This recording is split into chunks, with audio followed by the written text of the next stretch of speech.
టీటీడీలో మరొక స్కామ్ జరిగింది అనేటువంటి అంశాన్ని ఆంధ్రజ్యోతి ప్రధానంగా ప్రస్తావించింది.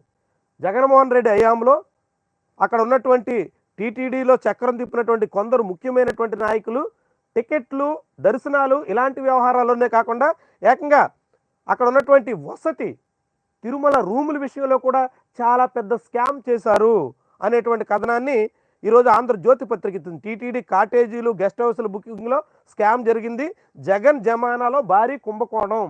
మరి కుంభకోణం ఇలాంటి పత్రికల్లో రాసుకుని జగన్ని బదనాం చేసి అప్పుడు ఏదో జరిగిపోయింది అనేటువంటి అభిప్రాయాన్ని జనంలో కలిగించి అంతటితో సరిపెట్టుకుంటారా, లేకుంటే ఈ స్కామ్ మీద మొత్తం దర్యాప్తు చేసి అసలు దోషుల్ని పట్టుకునే ప్రయత్నం చేస్తారా? ఎందుకంటే గతంలో టికెట్లలో స్కామ్ జరిగింది, అక్రమంగా దర్శనాలకు తీసుకెళ్లారు, అడ్డగోలుగా విఐపీల పేరుతో ఎవరు పెడితే వాళ్ళకి టికెట్లు అమ్ముకుని దర్శనాలు చేయించారు అనేటువంటి ఆరోపణలు చాలా మంది మీద చేశారు. అందులో పెద్దిరెడ్డి రామచంద్రారెడ్డి మీద, చెవిరెడ్డి భాస్కర్ రెడ్డి మీద, రోజా మీద, ఇలా చాలా మంది మీద అలాంటి ఆరోపణలు ఉన్నాయి.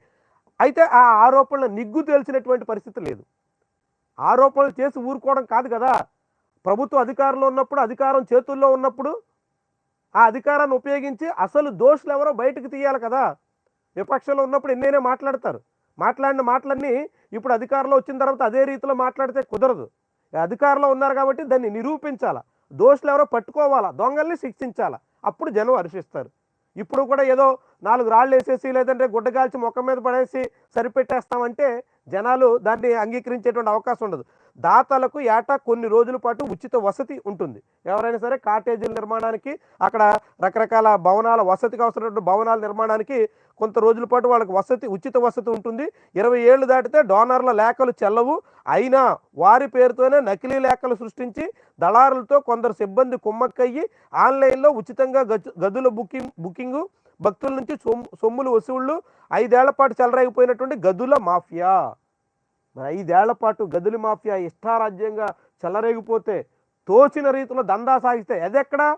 ఏడుకొండలవాడి దగ్గర, తిరుమల కొండల మీద అడ్డగోలుగా మోసాలు చేస్తే, అడ్డగోలుగా అక్కడ దేవుణ్ణి దర్శించుకుందామనేటువంటి భక్తితో వచ్చినటువంటి వాళ్ళని ముంచేస్తే, వాళ్ళ దగ్గర భారీగా గుంజేస్తే మరి దాన్ని అడ్డుకోవాలి కదా, వాళ్ళు ఎవరో తేల్చాలి కదా, ఆ నిందితులకు శిక్ష పడేలా చేయాలి కదా. మరి చేస్తారా? ఇప్పటికే చాలా ఆరోపణలు చేశారు. తిరుమల నకిలీ నెయ్యి, కల్తీ నెయ్యి వ్యవహారమే ఎంత దుమారం రేపిందో దేశవ్యాప్తంగా మనం చూసాం. 4 రోజుల పాటు అదే దాని చుట్టూనే జనం గింగిరీలు తిరిగారు. అది ఏమైంది? తిరుమల కల్తీ నెయ్యి తేల్చారా? దోషులను పట్టుకున్నారా? ఒక్కడినైనా శిక్షించారా? ఒక్కడి మీదైనా కేసు పెట్టారా? సిబిఐ వచ్చింది, స్పెషల్ దర్యాప్తు వచ్చింది, అది వచ్చింది, ఇది వచ్చింది, సుప్రీంకోర్టు, ఏవో జరిగినాయి. మరి ఏం జరిగింది ఆఖరికి? మరి ఇప్పుడు దీన్ని ఏం చేస్తారు? గదుల వసతి పేరుతో జరిగినటువంటి ఈ స్కామ్ విషయంలో ఏం చేస్తారు? ఏమైనా చేయగలదా చంద్రబాబు ప్రభుత్వం? చూడాలి మరి.